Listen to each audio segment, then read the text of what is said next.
Hello students. तो आज की क्लास में हम बात करने जा रहे हैं अपना नेक्स्ट चैप्टर इक्विलिब्रियम। प्रीवियस अगर आपने मेरी वीडियोस देखी हो तो उसमें मैंने स्टेट्स ऑफ मैटर और थर्मोडायनेमिक्स के इंपॉर्टेंट क्वेश्चंस कवर कर दिए थे और आज की वीडियो में हम कवर करने जा रहे हैं इक्विलिब्रियम चैप्टर से इंपॉर्टेंट क्वेश्चन क्लास 11 से। तो आइए बच्चे स्टार्ट करते हैं।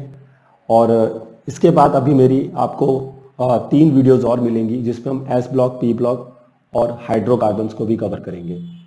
तो आइए स्टार्ट करते हैं और आज हम समझते हैं कि इक्विलिब्रियम चैप्टर से कौन से इंपॉर्टेंट थ्योरेटिकल चैप्टर और थ्योरेटिकल क्वेश्चंस हैं जो थ्योरी पोर्शन में आपसे पूछे जा सकते हैं। आइए, तो हम सेम उसी पीडीएफ को फिर से ओपन कर रहे हैं, ठीक है। तो ये है बच्चे हमारा पीडीएफ और इसका लिंक मैंने डिस्क्रिप्शन बॉक्स में दे रखा है, आप इसको डाउनलोड कर सकते हैं और फिर आप साथ साथ मेरे इन क्वेश्चंस को समझ सकते हैं। चलिए बच्चे, तो सबसे पहला क्वेश्चन आपसे कहता है, हाँ, क्वेश्चन स्टार्ट करने से पहले मैंने पहले भी ये बात बोली है कि आपको इन वीडियोस को देखने का फायदा तभी होगा जब आपको चैप्टर का नॉलेज होता है। तो अगर आपने चैप्टर ढंग से पहले पढ़ लीजिए, अपने जो भी नोट्स हैं, जो भी एनसीईआरटी उसको रीड कर लीजिए, एक चैप्टर का गो थ्रू कर लीजिए ताकि आपको मैं जब क्वेश्चन समझा रहा हूँ तो आपको भी वो चीज़ें समझ में आए, ठीक है। चलिए, तो बच्चे पहला क्वेश्चन कहता है कि आपके पास ये रिएक्शन है 2SO2 gas plus O2 gas gives you 2SO3 gas, और इसको आपको क्या कहता है कि Kp को इन टर्म्स ऑफ Kc लिख के दिखाइए। तो आपको याद होगा Kp और Kc के बीच में एक रिलेशनशिप होता है, तो उसी को हम यहाँ पर आइए यूज करेंगे। तो हमारे पास जो बच्चे क्वेश्चन था वो ये था कि अगर हम 2SO2 gas plus O2 gas करें, ये एक रिवर्सिबल रिएक्शन है, और 2SO3 गैस जो है वो हमें मिलेगा। ये क्वेश्चन में इंफॉर्मेशन जो है आपको दे रखी है। तो अब वो हमें ये कह रहा है कि आप इस रिएक्शन के लिए Kp को Kc के टर्म्स में लिख के दिखाइए। तो आपको याद होगा जो Kp और Kc के बीच में फॉर्मूला होता है वो होता है Kp is equal to Kc RT की पावर डेल्टा N, ठीक है, डेल्टा N। लेकिन जो डेल्टा N होता है बच्चे, ये आप चाहे तो इसको G लिख सकते हैं, यहाँ पे डेल्टा NG लिख सकते हैं, क्योंकि ये जो हम change in number of moles निकालते हैं ये सिर्फ हम निकालते हैं गैसियस जो फेस में जो रिएक्टेंट होता है उसी के लिए निकालते हैं।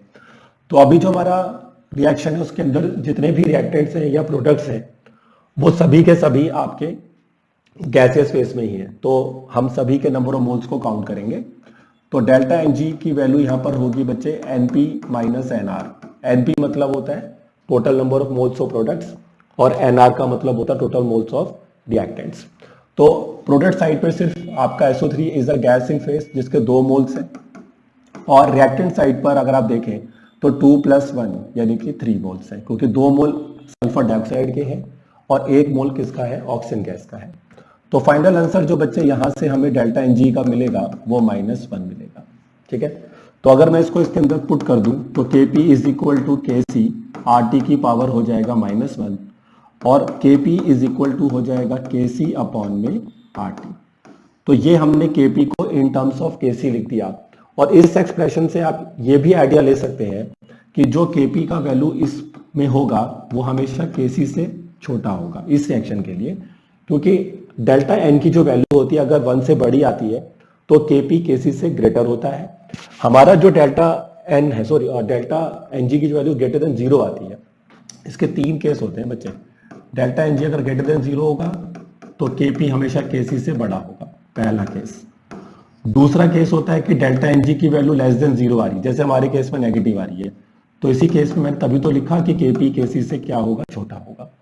और थर्ड केस ये भी बन सकता है कि आपका जो डेल्टा Ng है उसकी वैल्यू आपकी 0 के इक्वल आ जाए, तो उस केस में फिर Kp Kc के इक्वल हो जाता है, क्योंकि अगर ये वैल्यू 0 हो जाएगी तो फिर Kp Kc के इक्वल हो जाएगा, ठीक है। तो हमें फर्स्ट क्वेश्चन को ऐसी तरह से करना है, तो हमारा ये रिलेशन हो गया और ये साथ में हम ये भी लिख सकते हैं। चलिए बच्चों, तो आगे बढ़ते हैं, हम नेक्स्ट क्वेश्चन की तरफ आते हैं। नेक्स्ट क्वेश्चन अगर आप देखें तो कहता है कि हमारे पास ये जो 2 कंपाउंड्स हमें दिए हैं, एक वाटर दिया है बच्चे, ये देखिए, और एक NH4+ दिया है, इनका हमें कंजुगेट बेस लिखना है। तो आपको याद होगा इस चैप्टर का ये बहुत ही इंपॉर्टेंट कॉन्सेप्ट है, ब्राउनस्टेड-लॉरी कॉन्सेप्ट, जिसके अंदर आप कंजुगेट एसिड बेस पेयर लिखते हैं।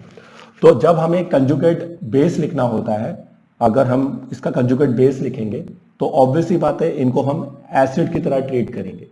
तो अब एसिड का जब कंजुगेट बेस लिखते हैं तो उसमें से H+ हटाते हैं। तो वाटर में से अगर हम उसका कंजुगेट बेस लिखेंगे तो हमें क्या करना होगा, H+ को रिमूव करना होगा। तो इसका कंजुगेट बेस क्या बनेगा बच्चे, OH- बनेगा। और NH4+ में अगर आते हैं तो इसका जो कंजुगेट बेस बनेगा वो H+ हटाने के बाद, देखो यहां से H+ हटा देंगे आप तो अमोनिया आ जाएगा आपके पास। तो इसका मतलब वाटर का कंजुगेट बेस होता है OH- और NH4+ का कंजुगेट बेस होता है NH3।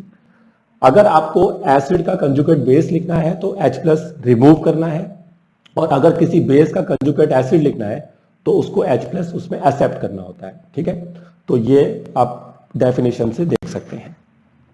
थर्ड क्वेश्चन हमें कहता है कि लुईस एसिड और बेस क्या होते हैं, उनको डिफाइन करिए एग्जांपल के साथ। तो आपको याद होगा व्हाट इज लुईस एसिड्स।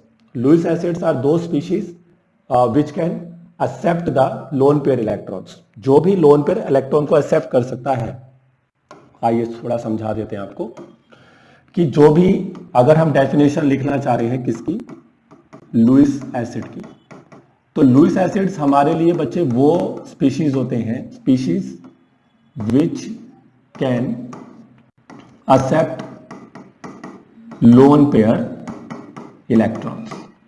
तो जो भी स्पीशीज लोन पेयर इलेक्ट्रॉन को एक्सेप्ट करती है वो लुईस एसिड में आती है।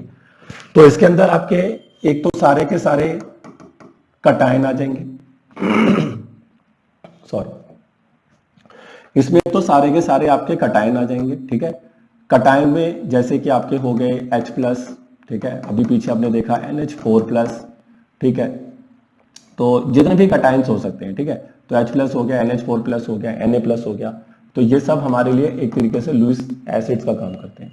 इसके अलावा इसमें जितने भी इलेक्ट्रॉन डिफिशिएंट कंपाउंड होते हैं, ठीक है, जितने भी इलेक्ट्रॉन डिफिशिएंट कंपाउंड होते हैं वो भी इसके अंदर आ जाते हैं।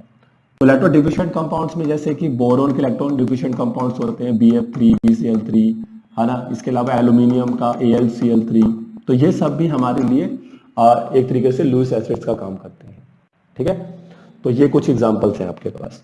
और अगर हम इसकी जगह पर बात करते हैं लुईस बेस का, तो लुईस बेस हमारे लिए वो स्पीशीज होती है, लुईस बेस हमारे लिए वो स्पीशीज होती है विच कैन डोनेट, एक्सेप्ट नहीं, donate, which can donate the lone pair electrons. तो ऑब्वियस ही बात है, अब लोन पेयर इलेक्ट्रॉन्स वही चीज डोनेट करेगा जिसके पास इलेक्ट्रॉन्स होंगे।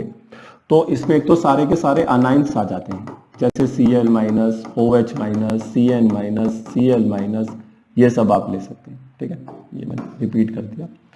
इसके अलावा जितने भी इलेक्ट्रॉन रिच कंपाउंड्स होते हैं, इलेक्ट्रॉन रिच कंपाउंड्स होते हैं जिनके पास लोन पेयर्स होते हैं, तो उसके अंदर आप ले सकते हैं जैसे अमोनिया, वाटर, ठीक है, फॉस्फीन, PH3 होता है। तो ये सभी के सभी हमारे लिए किसका काम कर सकते हैं, लुईस बेस का काम कर सकते हैं। ठीक है, लुईस एसिड में एक और कंपाउंड्स आते हैं बच्चे, जहां पर आपके पास जो एटम्स, जैसे CO2 के केस में ऐसा होता है कि जहां पे दो डिसिमिलर इलेक्ट्रोनेगेटिविटी के एटम्स होते हैं और उनमें मल्टीपल बॉन्ड होता है, तो वो भी एक तरीके से लुईस एसिड का काम करते हैं। CO2 के केस में ऐसा ही होता है। और एक जिनके पास एम्प्टी डी ऑर्बिटल्स होते हैं, वो भी, जैसे सेंट्रल एटम के पास अगर एम्प्टी डी ऑर्बिटल्स है तो वो भी आपके लिए लुईस एसिड्स का काम कर सकते हैं। तो लुईस एसिड्स में आप 4 कैटेगरी ले सकते हैं। ठीक है, और लुईस बेस में तो अनाइंस और इलेक्ट्रो रिच कंपाउंड्स आते हैं। ठीक है, चलिए बच्चे तो आगे बढ़ते हैं। अब अगला क्वेश्चन देखते हैं क्या कहता है। नेक्स्ट क्वेश्चन के पास अगर आप आ जाए बच्चे, तो यहां पर क्वेश्चन नंबर 4 कहता है कि अगर हम इस रिएक्शन को देखें तो ये रिएक्शन में क्या हो रहा है बच्चे, this is a Haber process. ये अमोनिया की प्रिपरेशन होती है जिसको हेबर प्रोसेस कहते हैं। तो N2 + 3H2 gives you 2NH3 और प्लस में हीट हो गया। मतलब अगर प्लस में हीट लिखा हुआ है तो इसका मतलब है कि फॉरवर्ड रिएक्शन एक्सोथर्मिक होगा और बैकवर्ड रिएक्शन एंडोथर्मिक होगा। तो इसमें कह रहा है कि अगर हम यहाँ पर प्रेशर को इंक्रीज करें तो फिर हमारे what is the effect of increasing the pressure on this reaction. मतलब अगर हम इसमें प्रेशर बढ़ाते, तो अब हमने पढ़ा था कि किसी भी रिवर्सिबल रिएक्शंस में अगर हम change in concentration, change in pressure, change in temperature, इस तरह की चीजों को चेंज करते हैं, जो भी इक्विलिब्रियम को फैक्टर्स जो अफेक्ट करता है उनको अगर हम चेंज करते हैं तो उनसे कहीं ना कहीं इक्विलिब्रियम की जो पोजीशन होती है वो आपकी चेंज होती है, ठीक है। तो उसमें आपको एक ही प्रिंसिपल यूज करना होता है, that is called Lee Chatelier principal. तो जितने भी क्वेश्चन पेपर में ऐसे आए जिसमें रिवर्सिबल रिएक्शन दिया होगा और वहां पर कह रहा है कि कॉन्सेंट्रेशन बढ़ा दिया या फिर टेम्परेचर इंक्रीज डिक्रीज कर दिया, प्रेशर इंक्रीज डिक्रीज कर दिया, तो उस जगह पर आपको याद रखना है कि मुझे ली चैटलियर प्रिंसिपल ही लगाना है। तो इस रिएक्शन में हम प्रेशर के रोल को कैसे समझाएंगे, तो उसके लिए आपको ली चैटलियर प्रिंसिपल का नॉलेज होना चाहिए। तो ली चैटलियर प्रिंसिपल में अगर हम चले, पहले मैं रिएक्शन लिख देता हूं, N2 + 3H2 gas gives you 2NH3 gas. तो according to Le Chatelier principle, ठीक है, according to Le Chatelier principle, अगर आप प्रेशर को इंक्रीज करेंगे तो reaction is always, equilibrium is always shift towards the lesser number of moles, ठीक है। तो इस केस में जो आपका रिएक्शन जो है वो शिफ्ट होगा towards laser number of moles. तो लेसर नंबर ऑफ मोल्स की तरफ जो रिएक्शन है वो शिफ्ट हो जाएगा, ये ध्यान रखिए। और अगर आप प्रेशर को डिक्रीज करते हैं तो इसका अपोजिट होगा। तो उस केस में जो इक्विलिब्रियम है या रिएक्शन है वो आपका शिफ्ट होगा towards larger number of moles, ठीक है। अभी मैं प्रेशर का इफेक्ट बता रहा हूं, बट इसमें आपको सभी इफेक्ट्स पता होने चाहिए, टेम्परेचर, कॉन्सेंट्रेशन, सबका। बट हमारे क्वेश्चन में तो प्रेशर ही पूछा गया था, और अगर हम प्रेशर को इंक्रीज करेंगे तो ये रिएक्शन शिफ्ट होगा लेसर मोल्स की तरफ। तो आइए देखते हैं कि हमारे रिएक्शन में लेसर मोल्स कहां पर है। तो प्रोडक्ट साइड पर, रिएक्टेंट साइड पर टोटल मोल्स हो गए गैस के 3 + 1। यहाँ पे भी आपको सिर्फ गैस के ही मोल्स काउंट करने हैं। तो 3 + 1 कितना हुआ, 4। और प्रोडक्ट साइड पर जो नंबर ऑफ मोल्स आ रहे हैं वो आ रहे हैं 2, यानी कि लेसर मोल्स प्रोडक्ट साइड पर है। और अगर लेसर मोल प्रोडक्ट साइड पर है तो हमारा जो रिएक्शन है वो कहाँ शिफ्ट होगा, वो होगा फॉरवर्ड डायरेक्शन में। तो ऑटोमेटिकली यहां पर आप लिख सकते हैं कि रिएक्शन या इक्विलिब्रियम जो होगा शिफ्ट टू फॉरवर्ड डायरेक्शन या राइट हैंड साइड। तो equilibrium shift to right hand side मतलब प्रोडक्ट साइड। तो प्रोडक्ट साइड ही क्यों रिएक्शन गया फॉरवर्ड, प्रोडक्ट साइड कह लीजिए, फॉरवर्ड कह लीजिए, राइट हैंड साइड कह लीजिए, एक ही बात है। तो reaction forward side, equilibrium forward क्यों गया, क्योंकि लेसर मोल्स की तरफ रिएक्शन शिफ्ट होता है। तो लेसर मोल्स रिएक्टेंट साइड पर था, तो इसलिए प्रोडक्ट साइड पर था, तो प्रोडक्ट साइड पे ही आपका जो क्या कहते हैं रिएक्शन है, इक्विलिब्रियम है, वो शिफ्ट होगा। तो ये ध्यान रखिए, ठीक है। ये दो बातें ध्यान रखिए प्रेशर्स के लिए, और उसके हिसाब से आप समझा सकते हैं। चलिए आगे बढ़ते हैं अगले अपने क्वेश्चंस की ओर। नेक्स्ट क्वेश्चन अगर आप देखें बच्चे तो कहता है right the expression of Kc for the following reaction. इस रिएक्शन के लिए आपको केसी का एक्सप्रेशन लिखने को कहा गया है। तो आपको पता है कि केसी का एक्सप्रेशन जब हम लिखते हैं तो ऊपर आता है product of the molar concentration of all the products, और डिवाइड में आता है सभी रिएक्टेंट के मोलर कॉन्सेंट्रेशंस के product raise to the power their, जो भी उनके बैलेंसिंग फैक्टर होते हैं।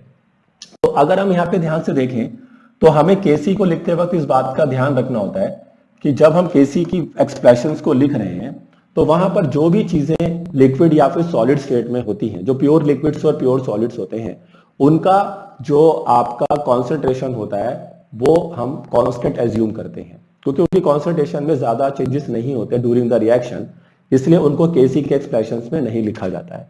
तो यहाँ पर आप देख सकते हैं वाटर जो है वो लिक्विड फॉर्म में है, तो ये हमारा केसी के एक्सप्रेशंस में नहीं जाएगा। तो इस रिएक्शन का जो एक्सप्रेशन केसी के लिए बनेगा बच्चे वो ये बनेगा, देखिए ऊपर तो आ जाएगा बच्चे CH3COOH की कॉन्सेंट्रेशन, ठीक है, और उसकी पावर 1 ही रहेगा क्योंकि नंबर ऑफ मोल्स 1 है इसका, और इनटू में C2H5OH का कॉन्सेंट्रेशन, और इसकी भी पावर 1 होगी, ठीक है। ये जो आप रिएक्शन देख रहे हैं this is called hydrolysis of ester. ये एस्टर होता है बच्चे, एस्टर का हाइड्रोलिसिस करने पर कार्बोक्सिलिक एसिड और अल्कोहल बनता है। और डिवाइड में अब वाटर नहीं आएगा, ठीक है, वाटर की कॉन्सेंट्रेशन आपको नहीं लिखना है, सिर्फ आपको जो आपका कैटलिस्ट है उसकी कॉन्सेंट्रेशन को लिखना है, और उसकी पावर भी यहाँ पे कितनी आएगी बच्चे, 1 ही आएगी। तो ये हो गया इस रिएक्शन के लिए केसी का एक्सप्रेशन। तो जो भी आपके रिएक्शन में सॉलिड या लिक्विड स्टेट होगा उसको आपको केसी के एक्सप्रेशन में नहीं लिखना होता, आप गैस, एक्वस और इस तरह से कोई है तो आप उसको लिखेंगे, ठीक है। वो डिपेंड करता है कि आपका जो इक्विलिब्रियम है वो कौन से टाइप का है। तो ये हमें देखना होता है कि हमारा जो इक्विलिब्रियम है वो कौन से टाइप का है, ठीक है। जैसे होमोजीनियस इक्विलिब्रियम होता है, हेटेरोजीनियस इक्विलिब्रियम्स होते हैं। तो होमोजीनियस इक्विलिब्रियम में तो सभी लेना होगा, जो भी केसेस में दिया हुआ है। तो वो जैसे गैस फेस है तो सभी का लेंगे, लिक्विड फेस है तो सबका लेंगे, सॉलिड का नहीं लेते। लेकिन अगर वो हेटेरोजीनियस है तो फिर आपको सॉलिड और लिक्विड को नहीं लेना है। हेटेरोजीनियस फेस इक्विलिब्रियम जो होता है उसमें आपको याद रखना है कि सॉलिड और लिक्विड की कॉन्सेंट्रेशन हमें कांस्टेंट लेनी है, 1 लेनी है, ठीक है। चलिए 6th क्वेश्चन में अगर आते हैं तो कहता है कि what is the relationship between KP and केसी।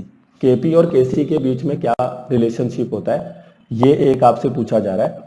और ये भी पूछा जा रहा है कि केपी और केसी की वैल्यू कब बराबर होती है। तो ये अभी मैंने आपको फर्स्ट क्वेश्चन में समझा दिया था कि केपी केसी के बीच में क्या फॉर्मूला होता है। Kp is equal to Kc R T की पावर डेल्टा एन होता है। और ये दोनों बराबर तभी हो सकते हैं जब डेल्टा एन की वैल्यू क्या होती है, 0 होती है। तो डेल्टा एन अगर आपका 0 हो जाएगा तो ही केपी केसी का वैल्यू इक्वल होता है। तो आई होप आपको ये बात समझ में आ रही होगी। चलिए तो आगे बढ़ते हैं, अगले क्वेश्चन की तरफ आइए बच्चे। 7th क्वेश्चन है, कह रहा for the reaction the value of Kc is इतना, मतलब आपको केसी का वैल्यू दे रखा है 16 इंटू 10 की पावर -4। और कहता है कि अगर मैं रिएक्शन को रिवर्स कर दूं तो न्यू वैल्यू ऑफ केसी क्या होगा। ये फर्स्ट पार्ट है। और सेकंड पार्ट में अगर रिएक्शन को डिवाइडेड बाय 2 कर दें तो न्यू केसी क्या होगा। तो इसके लिए मैं आपको बच्चे छोटी सी चीजें समझा देता हूं। ये वेरी इंपॉर्टेंट क्वेश्चन है और इस तरह का क्वेश्चन टीचर आपसे पूछ सकता है एग्जाम में। तो आपको ये बात का ध्यान रखना है कि अगर हमारा जो ओल्ड वैल्यू है केसी का वो ये मान लो, और जो न्यू वैल्यूज हैं जो आपको चेंजेस करेंगे तो उसकी वैल्यू आप केसी डैश मान लो, ठीक है। तो इसके कुछ केसेस हैं जो आपको ध्यान रखने हैं।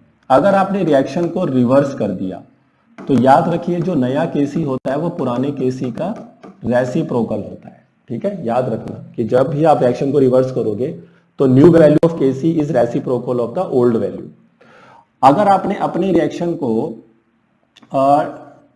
डिवाइडेड बाय 2 कर दिया, जैसे कि मेरे उस क्वेश्चन में हो रहा है, तो फिर अब जो नया केसी होगा वो पुराने केसी का रूट होगा, ठीक है। और अगर आपने हो सकता है कि मल्टीप्लाई भी कर सकते हैं, आप मल्टीप्लाई करेंगे तो न्यू केसी जो होगा बच्चे पुराने केसी का स्क्वायर होगा।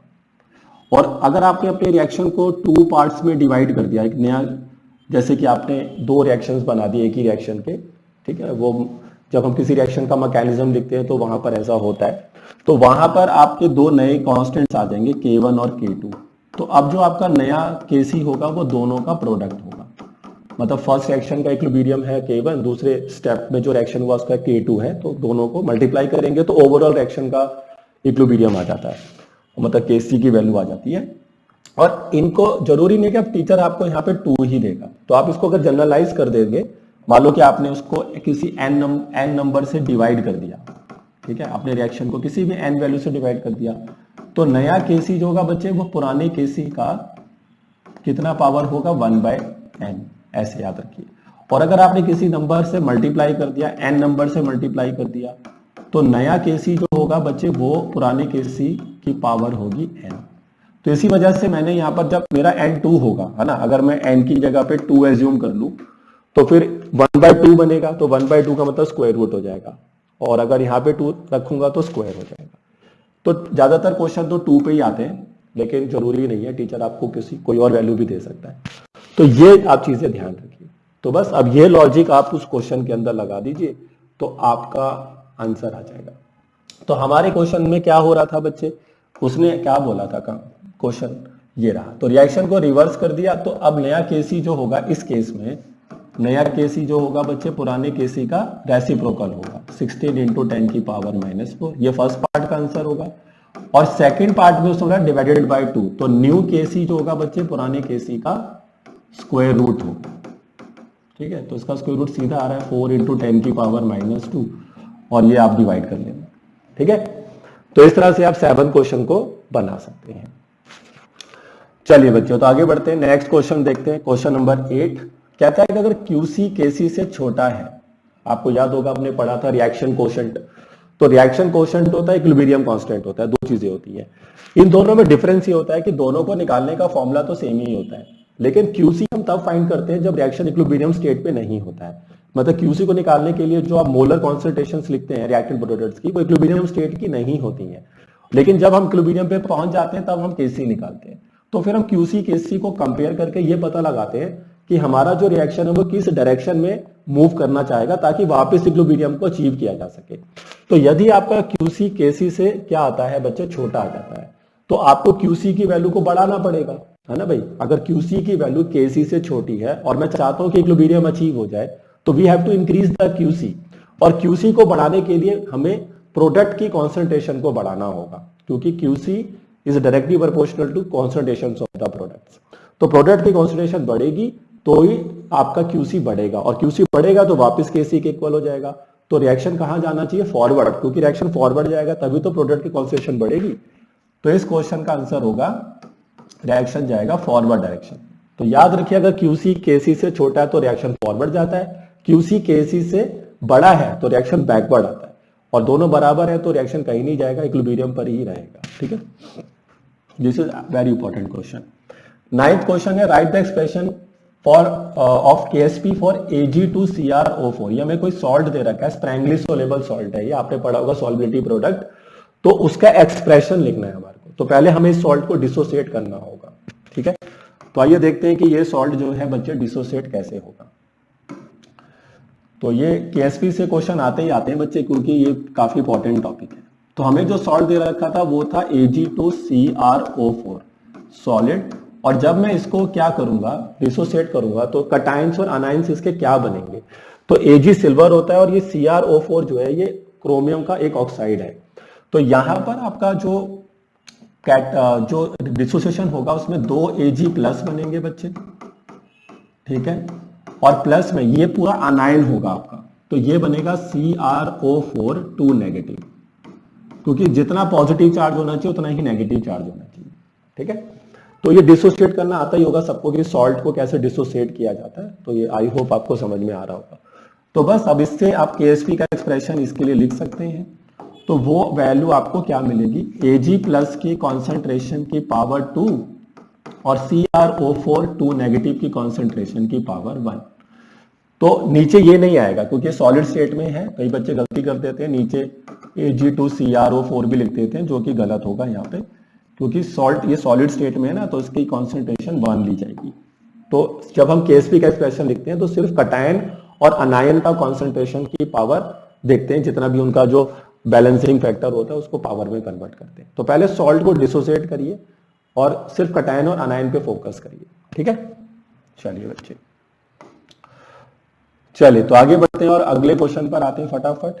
तो अगला क्वेश्चन नंबर 10 है हमारा कि what will be the conjugate base for these 3 acids. तो अभी मैंने आपको पीछे सिखाया कि किसी भी एसिड का कंजुगेट बेस कैसे लिखते हैं, उसमें से आपको H प्लस को रिमूव करना होता है। तो HF में से H प्लस चला गया तो क्या मिलेगा बच्चे, अगर HF में से क्या चला गया H प्लस, तो F माइनस मिलेगा, तो F माइनस का कंजुगेट बेस बन गया। H2SO4 में से H प्लस चला जाएगा तो HSO4 माइनस बनेगा, ये इसका कंजुगेट बेस हो गया। SCO3 माइनस में अगर H चला जाएगा तो क्या मिलेगा, CO3 2 नेगेटिव, क्योंकि एक चार्ज पहले से ही एक चार्ज और आएगा, तो कार्बोनेट आयन बन जाएगा। ये बाइकार्बोनेट आयन है, बाइकार्बोनेट आयन का जो कंजुगेट बेस होता है वो कार्बोनेट आयन होता है। तो ये रहे इन तीनों के कंजुगेट बेस। ठीक है, चलिए बच्चे, तो 10 क्वेश्चन कंप्लीट हो गए। अब आते हैं 11 क्वेश्चन पे। 11 क्वेश्चन अगर आप पढ़े तो इसमें आपको बताना है इनमें से कौन सा कंपाउंड जो है वो लुईस एसिड है। तो लुईस एसिड पीछे बताया था, या फिर वो कटायन होगा या वो इलेक्ट्रॉन डिफिशिएंट होगा। तो H2O जो है बच्चे इलेक्ट्रॉन डिफिशिएंट नहीं होता, इसके पास लोन पेयर होते हैं, तो ये लुईस बेस में आता है, तो ये आपका लुईस एसिड नहीं है। BF3 is a electron deficient compound, पीछे बताया था। बोरोन का ऑक्टेट कंप्लीट नहीं है यहाँ पर, तो ये लुईस एसिड होगा। H प्लस कटायन है, लुईस एसिड होगा। NH4 प्लस भी कटायन है, लुईस एसिड होगा। तो इस तरह से हम यहाँ पर बता सकते हैं कि कौन सा कंपाउंड जो है वो आपके लिए लुईस एसिड में जा सकता है और कौन सा नहीं जा सकता। ठीक है, 12th क्वेश्चन में आ जाए तो इन सभी के लिए आपको बताना है कि इनमें से सबसे स्ट्रॉन्गेस्ट कंजुगेट बेस कौन है। स्ट्रॉन्गेस्ट कंजुगेट बेस कौन है बच्चे, ये सारे कंजुगेट बेस है किसी न किसी एसिड्स के। ठीक है, तो हमें बताना है कि इनमें सबसे स्ट्रॉन्गेस्ट कंजुगेट बेस कौन है। तो आप ये बात ध्यान रखिए, मैं आपको कुछ बातें बता रहा हूं कि अगर आपको स्ट्रॉन्ग एसिड चाहिए, ध्यान से सुनिए सारी बातें, अगर आपको स्ट्रॉन्ग एसिड चाहिए, मैं लिख देता हूं नहीं तो वो आपके लिए ज्यादा बेटर होगा, तभी आप इस क्वेश्चन का आंसर जो है समझ पाएंगे। अगर आपको कभी भी एक स्ट्रॉन्ग एसिड चाहिए तो याद रखिए वो स्ट्रॉन्ग एसिड तभी हो सकता है जब उसके पास होगा वीक कंजुगेट बेस।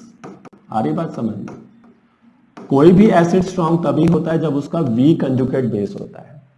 इसी तरह से कोई भी बेस स्ट्रॉन्ग कब होता है? कोई भी बेस बच्चे स्ट्रॉन्ग तब होता है जब उसका वीक कंजुगेट एसिड होता है।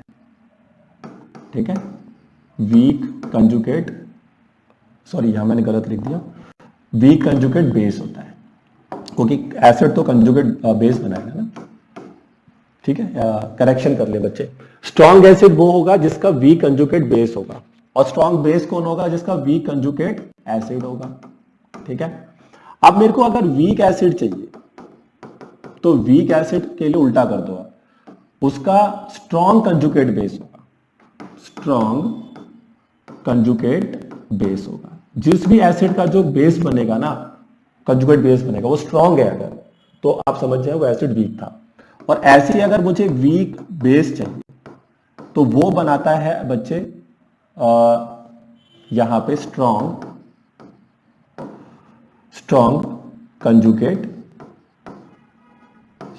Conjugate acid. ये बातें आपको ध्यान रखनी होगी। तो अभी जो पीछे हमने क्वेश्चन लिया उसमें हमें बताना है कि उनमें सबसे स्ट्रॉन्ग कंजुगेट बेस कौन है। तो अगर मुझे स्ट्रॉन्ग कंजुगेट बेस चाहिए, तो उनका जो एसिड बनना चाहिए वो वीक होना चाहिए। तो अगर वीक एसिड होगा तभी उसका कंजुगेट बेस जो बनेगा वो स्ट्रॉन्ग होगा। तो इस कॉन्सेप्ट को आप यहां पर क्या करेंगे? यूज करेंगे।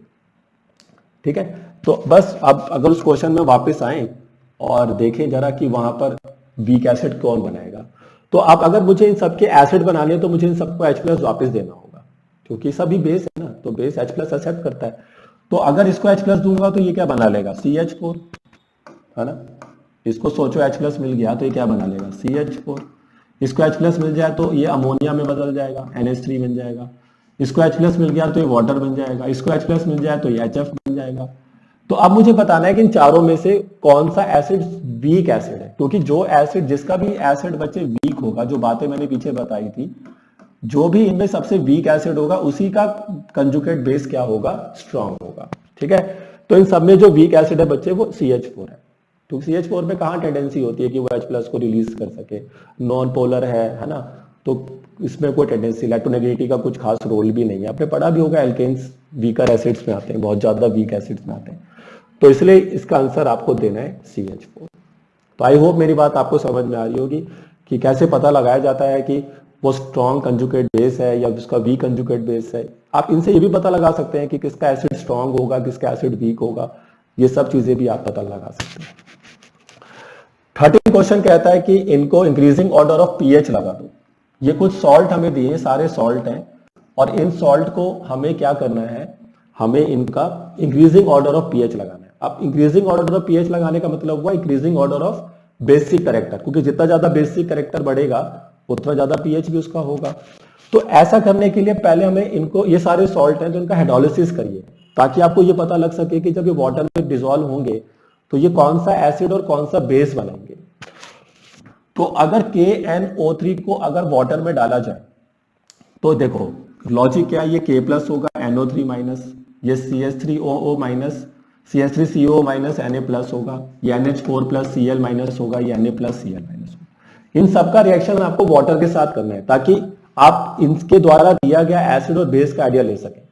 तो अगर मैं इन सबको वाटर में ऐड करूंगा तो वाटर के पास क्या होता है बच्चे? H+ और OH माइनस, तो अपोजिट आयन को अट्रैक्ट करके कंपाउंड बना लीजिए।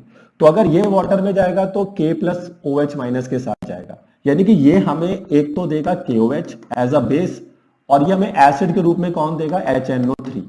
आई होप आपको मेरी बात समझ में आ रही होगी कि अगर इस सॉल्ट को पानी में डिसॉल्व करें तो क्या बनेगा। अब इसको वाटर में डिसॉल्व करेंगे तो ये H+ एक्सेप्ट करने के बाद बनाएगा CH3COH, और इसका बेस बनेगा NaOH। यहां पर आपका जो बेस बनेगा NH4OH, इसका एसिड बनेगा HCl, इसका जो बेस बनेगा NaOH और इसका एसिड बनेगा बच्चे HCl। तो अब आपको ये देखना है कि यहां पर जो सॉल्ट पानी में गया ये किस प्रकार के एसिड बना रहा है, ये स्ट्रॉन्ग एसिड के साथ स्ट्रॉन्ग बेस बना रहा है, या स्ट्रॉन्ग एसिड के साथ वीक बेस बना रहा है, या स्ट्रॉन्ग मतलब या वीक बेस के साथ स्ट्रॉन्ग एसिड बना रहा है। बहुत सारे ऑप्शन है आपके पास। तो अगर हम पहला सॉल्ट देखें तो दोनों ही ये चीजें स्ट्रॉन्ग होती हैं, क्योंकि KOH भी एक अच्छा बेस है और HNO3 भी एक अच्छा बेस है। तो ये तरह का न्यूट्रल सॉल्ट होगा, मतलब इसका pH अराउंड 7 के अराउंड होगा। यहां पर आप देखें तो एसिड वीक है, क्योंकि उसने जो एसिड आपको दिया है वो एसिटिक एसिड है, जो कि एक वीक एसिड होता है, और NaOH जो होता है वो स्ट्रॉन्ग होता है। तो इसका मतलब इसकी pH वैल्यू कहीं ना कहीं 7 से ज्यादा है। अब 7 से ज्यादा होगी, क्योंकि ये अच्छा बेस बना रहा है। यहां पर आपके पास वीक बेस आ रहा है और स्ट्रॉन्ग एसिड आ रहा है, तो बेस यहां पर वीक है लेकिन एसिड स्ट्रॉन्ग है, तो एसिड स्ट्रॉन्ग है तो उसकी pH वैल्यू 7 से कम होनी चाहिए। यहाँ पे दोनों ही स्ट्रॉन्ग है, NaOH भी एक स्ट्रॉन्ग बेस होता है, HCl एक स्ट्रॉन्ग एसिड होता है, तो उसकी pH वैल्यू भी नियरली 7 ही होगी। तो अब मैं अगर इनको इंक्रीजिंग ऑर्डर में लगाना चाहूं तो अब यहां पर आप देख सकते हैं कि ये दोनों सॉल्ट तो न्यूट्रल हो गए, तो इनका pH वैल्यू 7 में जा रहा है, इसका 7 से कम जा रहा है, तो मतलब इसका सबसे कम pH होगा। तो सबसे पीछे हमें क्योंकि इंक्रीजिंग ऑर्डर ऑफ pH लगाना है, तो सबसे पीछे आ जाएगा बच्चे NH4Cl, इसका pH सबसे कम है। उसके बाद आ जाएंगे ये दोनों, ठीक है। अब KNO3 और NaCl में कंफ्यूजन हो सकता है क्योंकि दोनों का pH ऑलमोस्ट सेम है, क्योंकि लेकिन अगर फिर भी थोड़ा ध्यान से देखा जाए तो ये ज्यादा अच्छे आपके लिए क्या होते हैं, एसिड्स होते हैं। तो इसी वजह से कहीं ना कहीं आई थिंक NaCl को पहले आना चाहिए और उसके बाद फिर आपका KNO3 आना चाहिए, और उसके बाद आपके पास आते हैं कौन सा लास्ट में ये, क्योंकि ये वाला जो है ये आपको एक स्ट्रॉन्ग बेस बना के दे रहा है, तो इसका pH बहुत ज्यादा होगा, क्योंकि वीक एसिड है स्ट्रॉन्ग बेस है, तो जो चीज स्ट्रॉन्ग होता है उसी का pH आएगा।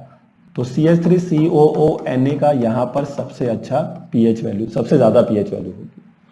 तो ऐसे क्वेश्चन अगर आता है, और इसमें ऐसे भी टीचर पूछ सकता है कि इसमें कौन सा सॉल्ट न्यूट्रल है, कौन सा सॉल्ट बेसिक है या एसिडिक है, तो भी आप ऐसे ही करते हैं, उसका डायलिसिस करिए और डायलिसिस करने के बाद पता लगा लीजिए कि वो किस प्रकार के एसिड और बेस बना रहा है। वीक एसिड के साथ स्ट्रॉन्ग बेस बना रहा होगा तो वो बेसिक हो जाएगा, अगर वो स्ट्रॉन्ग एसिड के साथ वीक बेस बना रहा होगा तो एसिडिक हो जाएगा, दोनों स्ट्रॉन्ग होंगे तो न्यूट्रल हो जाएगा। ऐसे आप आइडिया ले सकते हैं। तो आई होप आपको क्वेश्चन नंबर 13 जो है वो समझ में आ रहा होगा। ठीक है, तो बच्चे मैं इसको थोड़ा क्लियर कर रहा हूं ताकि मैं 14 क्वेश्चन को कर सकूं। तो 14 क्वेश्चंस में अगर हम आते हैं बच्चे, तो यहां पर अब क्वेश्चन क्या है, describe the effect of increasing pressure, decreasing pressure, increasing temperature, sorry decreasing pressure, addition of SO2। हमें एक रिएक्शन सा दिया हुआ है यहाँ पे 14 क्वेश्चंस में, अगर आप आ जाए, और इस क्वेश्चन के अंदर हमें यह पता करना है कि अगर हम इसमें टेम्परेचर प्रेशर को चेंज करें तो रिएक्शन कहाँ शिफ्ट होगा, इक्विलिब्रियम कहाँ शिफ्ट होगा। तो मैंने पीछे भी आपको समझा दिया है, बट यहाँ पे क्योंकि टेम्परेचर प्रेशर का तो मैंने समझा दिया था कि प्रेशर बढ़ाएंगे तो लेसर मोल की तरफ जाना है, प्रेशर बढ़ाएंगे तो लार्जर मोल की तरफ जाना है।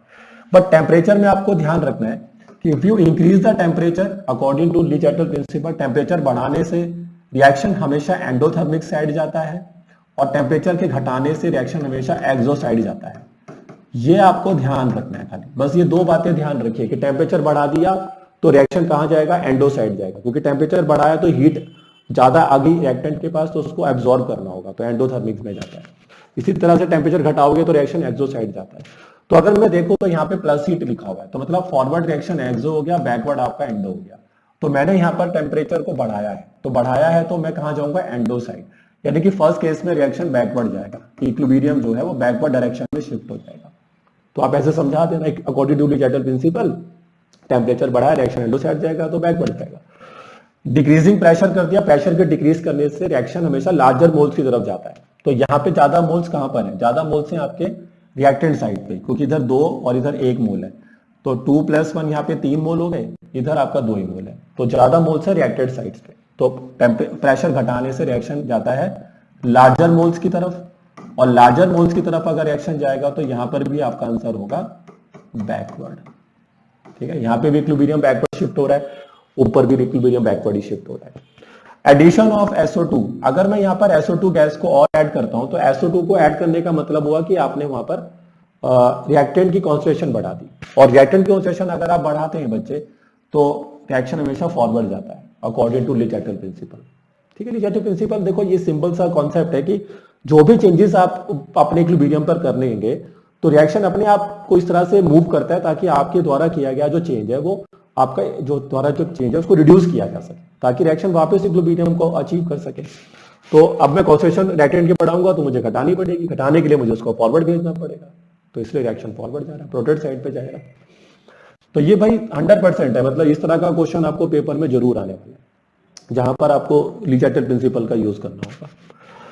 15 क्वेश्चन एक थ्योरेटिकल क्वेश्चन है, आप इसको थ्योरी पढ़ सकते हैं। कॉमन आयन इफेक्ट आपने सुना होगा। बफर सोल्यूशन एक ऐसा सोल्यूशन होता है जो अपने पीएच वैल्यू को चेंज नहीं होने देता जब उसमें बाहर से कोई एसिड या बेस स्मॉल अमाउंट में मिलाया जाता है, ठीक है। कॉमन आयन इफेक्ट पढ़िए। Common ion effect generally shown by the weak acid and weak base. ये जो फिनोमिना है ये वीक एसिड या फिर वीक बेस पर एप्लीकेबल होता है, ठीक है। और उससे उनकी जो आयनाइजेशन प्रोसेस है उसमें मतलब वो सुप्रेस्ड होती है, उसमें कमी आ जाती है, मतलब ज्यादा से ज्यादा वो आयंस नहीं बना पाते हैं। तो आप पढ़िए, मैंने कहीं ना कहीं आपको पहले भी आप कराया था ये चीज, और अगर एनसीईआरटी से भी आप इसको पढ़ सकते हैं।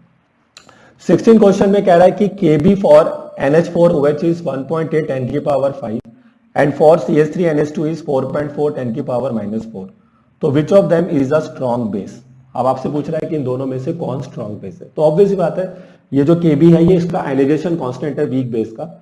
इसी प्रकार से Ka भी होता है जो आयनाइजेशन कांस्टेंट होता है वीक एसिड्स का। तो ये Ka और Kb का वैल्यू जितना ज्यादा बढ़ता है उतना ज्यादा उनकी एसिडिटी बेसिडिटी बढ़ती है। तो Kb जिसका ज्यादा होगा वही अच्छा बेस होगा, स्ट्रॉन्ग बेस होगा। जिसका Kb कम होगा वो वीक बेस होगा। इसी प्रकार से Ka के साथ भी होता है। Ka का वैल्यू बढ़ता है तो एसिडिटी बढ़ती है, Ka का वैल्यू घटता है तो एसिडिटी कम होती है। तो किसका Kb ज्यादा है बच्चे? इसका 10 की पावर -5 है, इसका -4 है। तो -4 बड़ा होता है, तो ऑब्वियस सी बात है CH3NH2 जो होगा ये आपके लिए क्या होगा? स्ट्रॉन्ग बेस होगा, क्योंकि इसका Kb ज्यादा है। तो Kb ज्यादा तो बेसिसिटी ज्यादा। चलिए, तो 17 क्वेश्चन पर आ जाते हैं बच्चे। 17 क्वेश्चन आपसे कह रहा है कि इन इक्वेशंस को डिराइव करिए। Kp equal to KC RT की पावर डेल्टा m और Ka into Kb is equal to Kw। तो आई होप ये डेरिवेशंस आपको आती होंगी, ठीक है। अब डेरिवेशन देखो आएगी नहीं आएगी, it's all depends on your school teacher कि वो उसको देना चाहते हैं कि नहीं, ठीक है। तो बट कोई नहीं, जो भी इंपॉर्टेंट डेरिवेशंस है मैं आपको बता ही देता हूँ। तो एटलीस्ट इस चैप्टर से ये डेरिवेशंस आप कर लें। उसके बाद आता है बच्चे 18 क्वेश्चन। इसको आपको increasing order of acidic character लगाना है, मतलब इनमें जो ज्यादा एसिडिक कैरेक्टर दिखा रहा है उसके अकॉर्डिंग आपको लगाना है। तो एसिडिटी कई सारे फैक्टर्स पे डिपेंड करती है। देखो एसिडिक नेचर मतलब जो जल्दी से H+ को रिलीज कर दे। अब ये सभी हैलोजेंस के ही कंपाउंड है, HX है सारे, इसको हम HX कह सकते हैं। तो HX में जैसे जैसे X का साइज बढ़ता है, मतलब हैलोजन का साइज बढ़ता है, तो उसके बॉन्ड वीक हो जाता है। जो HX बॉन्ड है वो वीक होगा तभी तो H+ जल्दी रिलीज होगा। तो बॉन्ड स्ट्रेंथ डिक्रीज होने से H+ जल्दी रिलीज हो पाएगा। तो जैसे जैसे हम नीचे की ओर आएंगे तो हैलोजन का साइज बढ़ेगा, और हैलोजन का साइज बढ़ेगा तो एसिडिटी बढ़ेगी, क्योंकि H+ को रिलीज करने की टेंडेंसी बढ़ जाती है क्योंकि बॉन्ड वीक हो जाता है। तो इसमें सबसे अच्छा एसिडिक नेचर यहाँ पे इंक्रीजिंग ऑर्डर में लगाना, तो सबसे आगे HI होगा, उसके बाद HBr, फिर HCl, और सबसे वीक एसिड यहाँ पर कौन होता है? HS, ठीक है। तो डाउन द ग्रुप जाने पर इनका जो एसिडिक कैरेक्टर है बढ़ता है। 19 क्वेश्चन में कह रहा है एक मोनोप्रोटिक और एक डाइप्रोटिक एसिड का एग्जांपल दीजिए। मोनोप्रोटिक एसिड्स वो होते हैं जो एक H+ देते हैं। जो एसिड आपको एक H+ आयन दे रहा है वो मोनोप्रोटिक है, और जो आपको 2 H+ आयन दे रहे हैं वो आपके लिए डाइप्रोटिक है। 3 देगा तो ट्राइप्रोटिक होगा, 4 देगा तो टेट्रा हो जाएगा। तो मोनोप्रोटिक्स के एग्जांपल्स में आप HCl ले सकते हैं, नाइट्रिक एसिड ले सकते हैं, क्योंकि ये दोनों एक ही H+ देते हैं। डाइप्रोटिक का सबसे अच्छा एग्जाम्पल है H2SO4, क्योंकि सल्फ्यूरिक एसिड जो होता है वो आपको 2 H+ आयन दे सकता है। तो डाइप्रोटिक, मोनोप्रोटिक। 20th क्वेश्चन में कह रहा है, जैसे मैंने पीछे बताया था कि ऐसे क्वेश्चन भी आ सकते हैं पेपर में जिसमें आपको एक सॉल्ट दिया जाएगा और पूछेगा कि इनमें कौन न्यूट्रल है, कौन बेसिक है, कौन एसिडिक है। तो आपने वही काम करना है जो मैंने आपको पीछे बताया था कि इन सॉल्ट को आपको वाटर में डिसॉल्व करना है, और वाटर में डिसॉल्व करके पता करना है कि इनमें से कौन कैसा एसिड या बेस जो है वो आपको बना रहा है। तो अगर हम NH4 अमोनियम नाइट्रेट को वाटर में डिसॉल्व करेंगे तो एक तो ये बेस बनाएगा NH4OH, और ये एसिड बनाएगा बच्चे HNO3। KF को वाटर में डिसॉल्व करेंगे तो ये बनाएगा KOH, और साथ में बनेगा HF। इसको डालेंगे तो ये बनाएगा बच्चे NaOH, और उसके साथ बनेगा HCl। तो यहाँ पर ये दोनों ही चीजें स्ट्रांग है, NaOH भी स्ट्रांग होता है, HCl भी स्ट्रांग होता है, तो इसका pH 7 होगा तो ये न्यूट्रल हो जाएगा, ठीक है। यहाँ पर आप देख सकते हैं वीक बेस बन रहा है, स्ट्रॉन्ग एसिड बन रहा है, तो इसका एसिडिक नेचर हो जाएगा, क्योंकि एसिड स्ट्रॉन्ग है यहाँ पे बेस स्ट्रॉन्ग है क्योंकि वीक HF जो होता है वीक एसिड होता है, अभी बताया था ऊपर। तो KF जो होगा ये बेसिक सॉल्ट हो जाएगा, ठीक है। तो NH4NO3 एक एसिडिक सॉल्ट है, KF एक बेसिक सॉल्ट है और NaCl जो है न्यूट्रल सॉल्ट। तो इस तरह से आप यहाँ पर चीजों को क्या कर सकते हैं, एक्सप्लेन कर सकते हैं। तो आई होप आपको चीजें जो है वो समझ में आ रही होंगी। तो ये मैंने आपको जो बच्चे आज की क्लास में इक्विलिब्रियम चैप्टर से जो भी आपके लिए बेस्ट क्वेश्चंस हो सकते थे, 20 बेस्ट क्वेश्चन, क्योंकि मेरा कोशिश जो ये मैं सीरीज चला रहा हूं बच्चे कि some important question from chemistry term two examination, इसमें मेरी कोशिश है कि मैं बेस्ट 20 क्वेश्चंस आपको दूं और उनसे आपको पेपर में वो हेल्प मिले ताकि आप आराम से अपने क्वेश्चंस को वहां पर देख सके, कर सके। तो जुड़े रहिए मेरे साथ, अभी 3 चैप्टर आने और बाकी हैं और जुड़े रहिए और मेहनत करते रहिए और जो भी क्वेश्चंस करा रहा हूं उनको प्रैक्टिस करिए, ठीक है। न्यूमेरिकल्स के लिए भी आप PDF में जा सकते हैं, वहां पे मैंने बेस्ट न्यूमेरिकल्स भी डाल रखे हैं, आप उनको भी देख सकते हैं, ठीक है बच्चे। तो मिलते हैं आपसे नेक्स्ट वीडियो में, तब तक पढ़िए और मेहनत करते रहिए।